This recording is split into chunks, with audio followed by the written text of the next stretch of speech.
కేంద్ర అంటే Draupadi ముర్మును prime minister Narendra Modi కలవడంతోనే ముందడుగు పడ్డది అని ఆ ఢిల్లీలో చక్కర్లైతే కొడతా ఉన్నాయి వార్తలు. నిన్న పద్మ అవార్డుల సందర్భంగా కూడా కీలక వ్యాఖ్యలు చేసిన నేపథ్యం మాత్రం ఉంది అని చెప్పుకోవచ్చు. కేంద్ర మంత్రి కురియన్ రాజీనామా చేయడం, ఆయనకు ఎక్స్టెండ్ చేయకపోవడం, ఆయనను మరొక రాష్ట్రానికి గవర్నర్గా పంపించే ఆస్కారం కూడా కనిపిస్తున్నట్టు తెలుస్తూ ఉంది. మరి ఎవరు ఉంటారు, ఎవరు పోతారు? ఎస్పెషల్లీ మన రాష్ట్రంలో ఇద్దరు కేంద్ర మంత్రులు ఉన్నారు. ఒకరు కిషన్ రెడ్డి బొగ్గు గనుల శాఖ మంత్రిగా వ్యవహరిస్తూ ఉన్నారు.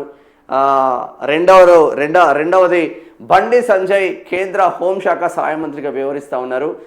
చాలామంది బండి భగీరథ్ పైన ఇష్యూ జరిగిన తర్వాత కుహునా మేధావులు అనుకోవాలా, లేదంటే లెఫ్టిజం భావజాలాలు అనుకోవాలా, లేదంటే హిందువులంటే పడని ఆర్ఎస్ ప్రవీణ్ కుమార్ లాంటి వాళ్ళు ఇప్పటికీ అదే తతంగంతో ముందుకు వెళ్తూ ఉన్నారు.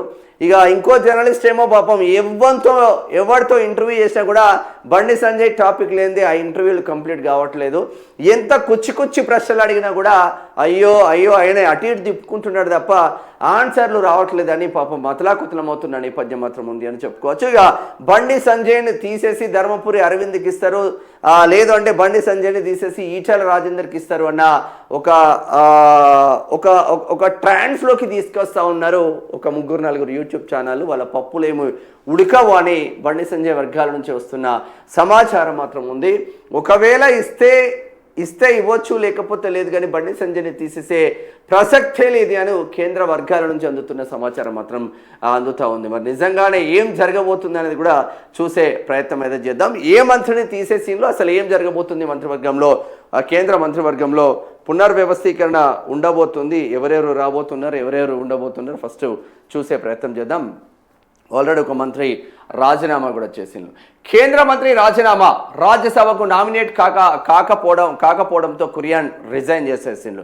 కేంద్ర మైనార్టీ వ్యవహారాల సహాయ మంత్రి జార్జ్ కురియన్ మంత్రి పదవికి మంగళవారం రాజీనామా చేశారు.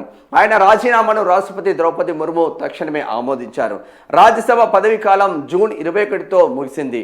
ఇటీవల జరిగిన రాజ్యసభ ఎన్నికల్లో ఆయనకు మళ్లీ అవకాశం ఇవ్వలేదు. ఈ పరిణామం ఎన్డీఏలో చర్చనీయాంశమైంది. కాగా ఆయన త్వరలో కీలక రాష్ట్రానికి గవర్నర్గా నియమించే యోచనలు ఎన్డీఏ సర్కార్ యోచిస్తున్నట్టు మరో వాదన కూడా బలంగా వినిపిస్తుంది. త్వరలోనే కేంద్ర మంత్రివర్గ పునర్వ్యవస్థీకరణ జరగనుందనే ప్రచారం జరుగుతున్న తరుణంలో ఆయన నిష్క్రమణ ప్రాధాన్యత సంతరించుకుంది.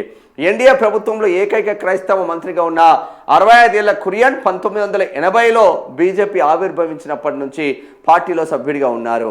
ఆయన బీజేపీ జాతీయ కార్యవర్గ కమిటీ సభ్యుడిగా, భారతీయ జనతా యువమోర్చా జాతీయ ఉపాధ్యక్షుడిగా, బీజేపీ కేరళ విభాగానికి ఉపాధ్యక్షుడిగా పనిచేశారు. మొత్తం మీద కురియన్ అయితే రాజీనామా చేసిండు. కురియన్ రాజీనామా చేసింది, కానీ కురియన్ని అసిస్టెంట్ మంత్రి నుంచి మంత్రిగా కొనసాగించట్లేదు, అసిస్టెంట్ మంత్రిగా కూడా కొనసాగించడం లేదు. ఇదంతా కేంద్ర మంత్రివర్గంలో పునర్వ్యవస్థీకరణలో భాగంగానే ఒక్కొక్కరిని తప్పించి యాక్టివ్గా ఉన్న వాళ్ళను మళ్ళీ కేంద్ర మంత్రివర్గంలోకి తీసుకునే ఆస్కారం మాత్రం ఉంది.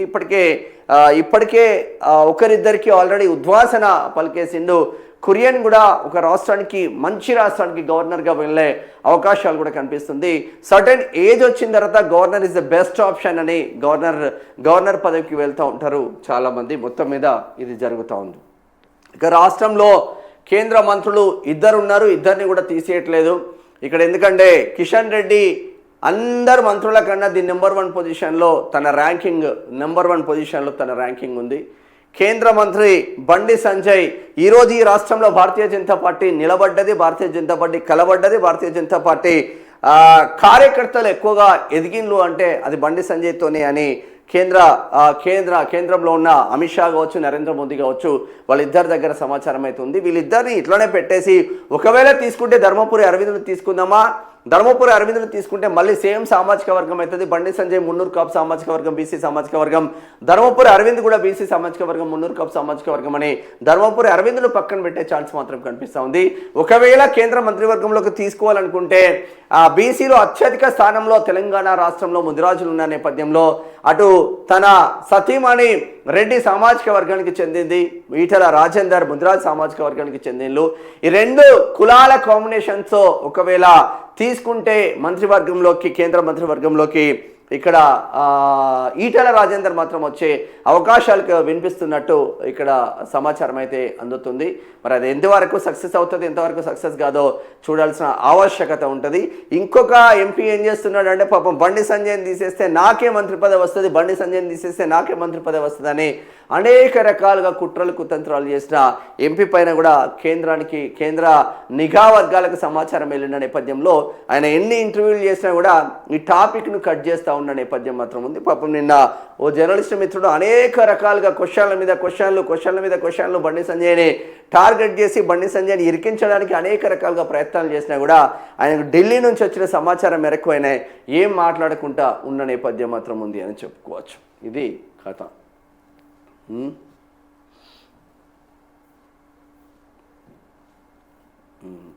ఒక్కసారి విరబూసిన తెలుగు పద్మాలు పురస్కారాలు అందుకున్న రాజేంద్ర ప్రసాద్, మురళీమోహన్, డాక్టర్ నోరి దత్తాత్రేయుడు. రాజేంద్ర ప్రసాద్, మురళీమోహన్, డాక్టర్ నోరి దత్తాత్రేయుడు మరి పురస్కారాలు అందుకున్నారు.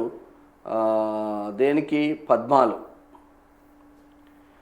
మళ్ళీ మొదటికే మెట్రోపై పాత నివేదికలు బుట్టకాతలు. కొత్త కన్సల్టెన్సీగా ఎస్బీఐ క్యాప్స్ రిపోర్ట్ను మరో 6 నెలల సమయం అటకెక్కించిన ఐఆర్ఎఫ్సి జపాన్ రుణం. ఇప్పటికే 2 నివేదికలు ఇచ్చిండ్రు. మొత్తం మీద వాల్యుయేషన్ విస్తరణపై నివేదిక 13,600 కోట్లతో వెళ్ళబోతుందన్న చర్చ జరుగుతుంది.